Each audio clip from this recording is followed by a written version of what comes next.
Seek, Speak Truth, Puppet Script, Part 6.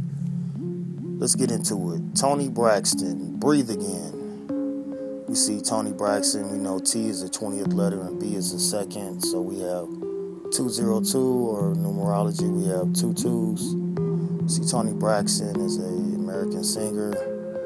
We see that this single was released in 1993. It was written by Kenneth Babyface Edmonds. Keep that babyface, baby. Keep that in mind. Toni Braxton, Breathe Again.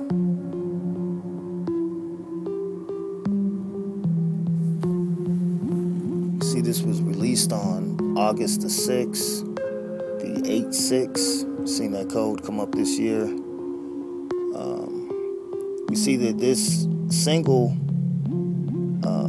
went worldwide. It was her first single that encompassed the world. When we look at the information on this single, I see a lot of 17s involved with it, and we know that it's now 2020, the year of the 59th election, which is the 17th prime number. We see the syncage of this song referring to breathing again, or not being able to breathe. And Toni Braxton, when she did the video, they had her in a 17th century dress.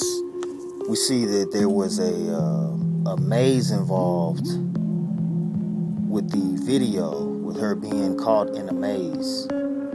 It's very symbolic of what's going on now. We see the actual album itself here, and we see the symbology with the black hole reference that I showed in the previous video with the Ghostbusters. We see level 42. We know the association with that, with a certain group of people that identify with a crayon color. We see the Breathe Again. You can see the actual notes that were written for the song, and we see that this is a script. So these songs are scripts that are actually, sang with vocals, and, they have the video with the visual elements that goes with it. And then here's a copy of that maze in the video that she was going through a maze. And, it's very symbolic as to what's happening now. And then we see her birthday, October the 17th. So we see the 7 involved with this as well. The 17 is the 7th prime number. And we looked up the codes for Breathe Again, and we see the 107, and that syncs with her birthday. Wow. And then we see Toni Braxton being aligned with Baby from Cash Money Records. And, he started that label with his brother. It's like Danny DeVito and Arnold Schwarzenegger and twins. They look the same. They're brothers. And then we see Little Baby. So we see this baby term with the writer of the song, Babyface, and then her with Baby. And then we see Little Baby, and then we see him doing a video with his little Black Lives Matter, participating in that PSYOP. And then we see this internet sensation that happened during this time of the Big Baby. A big baby. Like, all of a sudden, there's a big baby out there that's going viral during this time. What a coincidence. And then we see another baby. The baby. Blame it on baby. The baby. And then we see him wearing a mask. And then we see baby that Toni Braxton was associated with. He had that label Cash Money. He had Lil Wayne, Lights Off. And on that song, Lil Wayne talks about lights on, mask on, creep silent. And this reference to wearing mask. And then we have Lil Wayne wearing mask.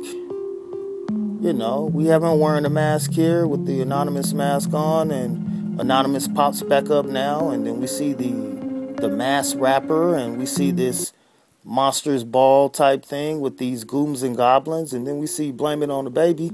We see this came out on April the 17th. So we see the 17 popping up again, which we know is the 7th prime number. We know 59 is the 17th prime number. And then we see the mask in reference to the coronavirus and breathing. And we see all of this being coordinated and scripted together. And, this is the predictive programming that I want to show you how far this goes back. And this is not even far. This is from the 90s. And then we see that, these television shows are showing you the predicted script, and they know the script, and this is how they could predict it, because they're not really predicted. They're just showing you what's going to happen. And then there's a book by Leonard Horowitz. I don't know much about the book, but I know it says coronavirus predictive programming, so that's something that you might want to check out. And then, we're talking about embedding, it's like these people are running their simulation, and they have to embed this information so that they can keep this simulation going. Loop games, they loop it, they re-loop it, they remix it. This is all how they mock the universe and what the universe does. And, we understand the frequency, and we know how the creator operates, and they know a little more about this, and they're able to manipulate and mock this and artificially inseminate and genetically modify. And then we see the card game. We talked about the PSYOP card and the cards and the Trump card and the Joker, and we see the quarantine card, and then this guy that made these cards, his name is Steven Jackson, and we know that Steven Jackson is involved with the Floyd PSYOP, and it's just a way for us to be able to identify how all of these things are all synced up, and it's a big old club, and we're not in it, and we must bring this club to an end, because we're getting clubbed over the head, and the time for them to stop doing this is now, and they know this.